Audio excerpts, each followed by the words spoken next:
أعوذ بالله السميع العليم من الشيطان الرجيم. بسم الله الرحمن الرحيم. الحمد لله رب العالمين.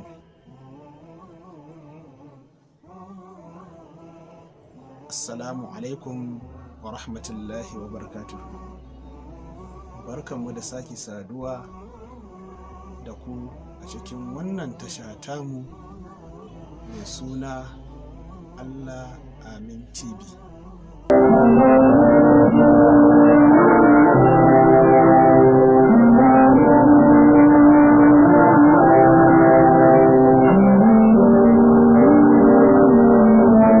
A yau muna ɗauke da sabon darasi da za mu yi bayani akan aljannu. Su wane ne aljannu? Aljannu gaskiya ne? Sannan suna shiga cikin jikin bil'adama? Sannan ana tsafi da su? Sannan ana maita da su? Sannan ana miyagun ayyuka da su? To alhamdulillahi, ku biyo mu a cikin wannan tasha, za mu yi muku bayani ɗaya bayan ɗaya.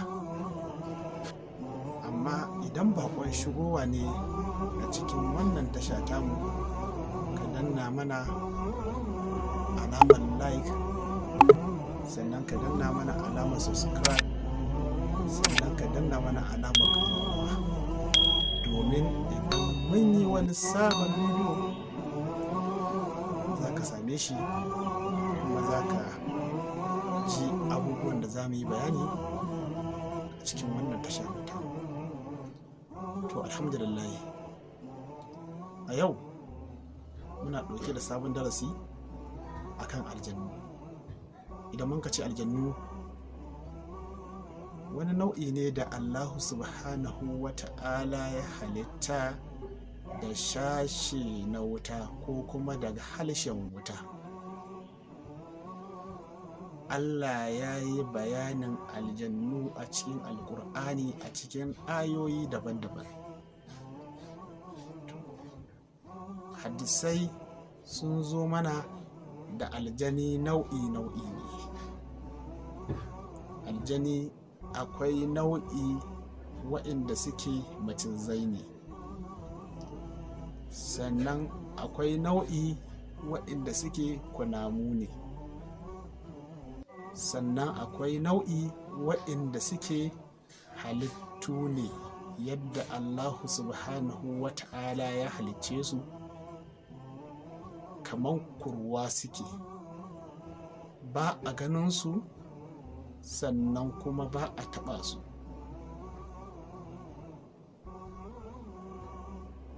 To idan mun ka ce aljannu, mun sani sun kashi. Akwai iblis, shine kwara ɗaya ne tak, bai kai biyu ba.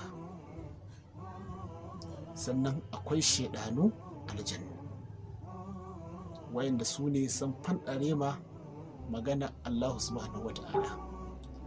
Sannan akwai ifritu, mun sani su ma wani nau'i ne daga cikin aljannu. Sannan kuma akwai maridi. To daga cikin nau'ukan ga akwai wasu halittu da suke zama suna shiga cikin bil'adama. To dangane da haka, waɗannan halittu na aljannu suna rayuwa a cikinmu kuma muna ta'ammuli da su, laula wata hanya mun sani, wata hanya kuma mu sani ba. Aljannu suna da wuraren zama a cikinmu, su ne kamar suna zama a cikin makewayi, kuma su ne miyagu, wanda manzo Allah sallallahu alaihi wa sallam ya ce idan za ka shiga makewayi ka yi addu'a. Ita ce Allahumma inni a'udhu bika min al-khubusi wal khaba'isi. Ya nuna mana aljannu suna zama a cikin makewayi. Sannan bayan wannan aljannu na zama a bola, ita ce muke ce majijji. Sannan bayan wannan aljannu na zama a inda ake wanke-wanke ake zubar da ƙazanta. Sannan bayan haka aljannu na zama a wurin da adda fako. Sannan bayan haka aljannu na zama a cikin daji saman itace. To bayan wannan kuma aljannu na zama a cikin tsaffin riyoji, wato rijiya.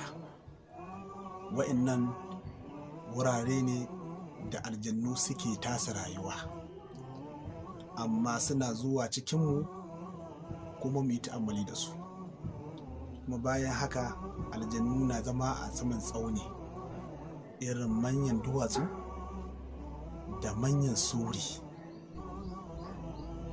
To idan muka ce aljannu, mun sani wasu nau'i ne. Akan wannan bayani namu sai mu sani, shin aljannu na shiga cikin bil'adama? Aljannu na shiga cikin mutane? Gaskiya ne, aljannu na shiga cikin mutane kuma suna wahalar da su, kuma suna sa su wasu ayyuka. Insha Allahu a cikin wannan tasha a bibiye mu, za mu yi bayanin hanyoyin da aljannu ka bi su shiga cikin jikin mutum, sannan kuma da alamomin da idan kana jin su a jiki ko kuma suna faruwa, to alama ce na aljannu sun shiga cikin jikinka, ko kuma kana tare da su baka sani ba. Sannan bayan wannan mu sani, wasu mutane suna aiki da aljannu kuma suna tura mutane su, wanda yake su ma idan ka ji su a jiki, to alama ce na akwai matsala ta aljannu da suka shafe ka. Sannan bayan wannan mun sani ana tsafi kuma da su, wanda yake idan ka zo arewacin Najeriya akwai su wasu wurare irin su Zuru. Idan ka je ka wa'annan manyan tsibirin ko kuma duwatsunan nan, za ka samu wasu nau'in mutane da suke aiki da su a wannan dajin. Ba ma can yankin ɗaya ba, ko ina za ka iya samu. To mun sani ana aiki da aljani kuma ana tura mutum su. To yaya za ka yi ka kare kanka? Shi ma insha Allahu za mu ku bibiye mu a cikin wannan tasha, za mu nuna muku hanyar da za ka bi ka kare kanta. Hanyar da za ka iya bibiyan mu a cikin wannan tasha shine, idan ka kamo tashan za ka zo za ka ga an rubuta subscribe da alamar jan rubutu, sai ka danna shi. Sannan ka diba hannunka kuma daga bangare za ka ga alamar ƙararrawa, sai ka danna shi.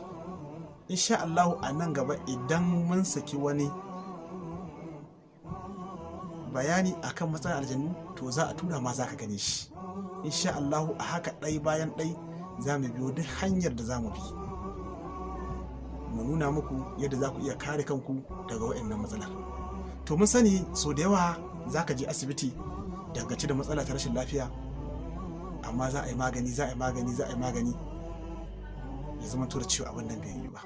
To ka dawo gida, ka sake dawowa hanya ta musulunci, ka nemi maganin kariya daga waɗannan mutanen. Wani gaskiya ba ake asibiti bane, don haka duk yadda za a sa kwamfuta don ta lalabi wani ciwo a jikinka, to idan matsalar iska ne, in habbe su a gani ba za a gani ba.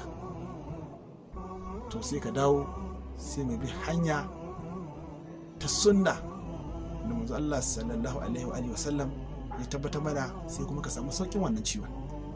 Insha Allah a cikin tasha da za mu muku bayanan hanyoyin da za ku bi.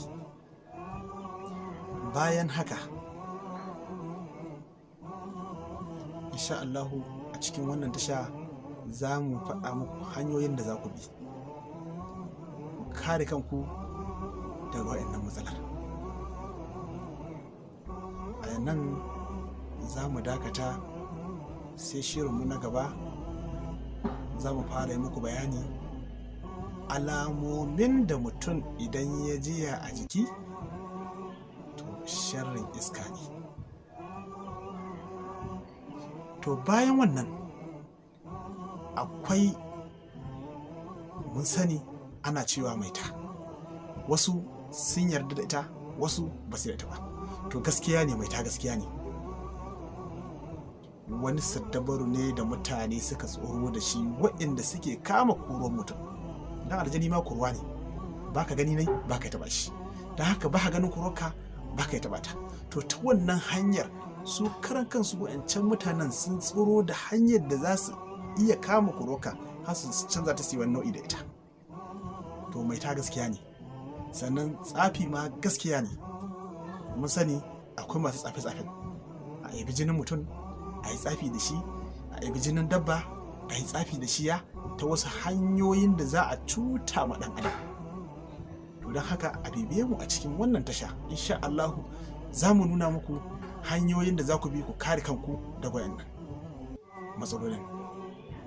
Alhamdulillah, za mu dakata a nan. أقول قولي هذا وأستغفر الله لي ولكم.